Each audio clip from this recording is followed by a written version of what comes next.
Welcome to my channel. ఈరోజు ఒక సినిమాకి వెళ్ళాను. ఆ సినిమా పేరు దేవరా. ఈ సినిమా గురించి మాట్లాడడానికి ఫిక్స్ అయ్యాను. అందుకే ఈరోజు మీ ముందుకు వచ్చి ఈ వీడియో అప్లోడ్ చేస్తున్నాను. ముందుగా ఎస్ఎస్ రాజమౌళి సెంటిమెంట్ అనేది ఏదైతే ఉందో అది బ్రేక్ చేసిందంటారా? ఈ సినిమా హిట్ ఆఫ్ ల్యాపా? ట్రైలర్ చూసి ఎక్స్పెక్టేషన్స్ పెట్టుకోవచ్చా? ఇది అందరిలోనూ రేజ్ అయిన క్వశ్చన్స్. దీని గురించి మాట్లాడడానికి ఈరోజు మీ ముందుకు వచ్చాను. ఈ సినిమా గురించి మాట్లాడేద్దాం. Let's begin.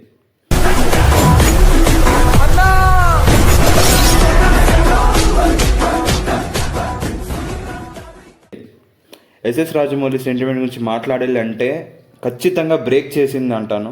ఎలివేషన్స్ కానీ ఇంకా ఫైట్ సీన్స్ కానీ చాలా బాగున్నాయి.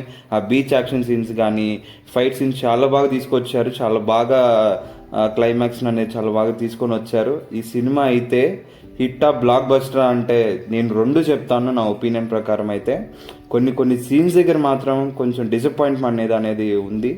ఫస్ట్ హాఫ్ మాత్రం కిర్రాక్ ఉంది, సెకండ్ హాఫ్ మాత్రం కొంచెం ల్యాగ్ అనిపిస్తుంది. కానీ ఎండింగ్కి వచ్చేటప్పటికి ఆ ట్విస్ట్ కానీ ఆ క్లైమాక్స్ కానీ చాలా బాగా నచ్చింది. చాలా బాగా అనేది తీసుకొని వచ్చారు ఈ సినిమాని.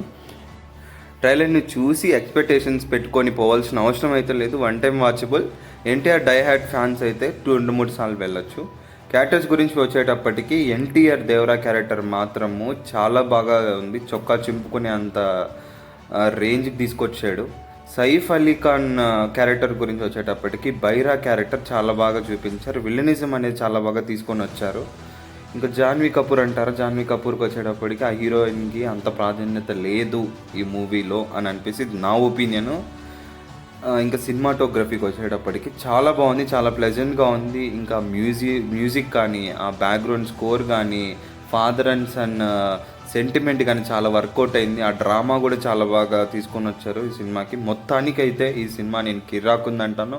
నేను మళ్ళీ ఈ సినిమాకి వెళ్తున్నాను చూడడానికి. దేవరా పార్ట్ 2 కోసం వెయిటింగ్. నా రివ్యూ నచ్చినట్టయితే లైక్ చేయండి, కమెంట్ చేయండి. మరిన్ని వీడియోల కోసం నా ఛానల్ని సబ్స్క్రైబ్ చేయండి.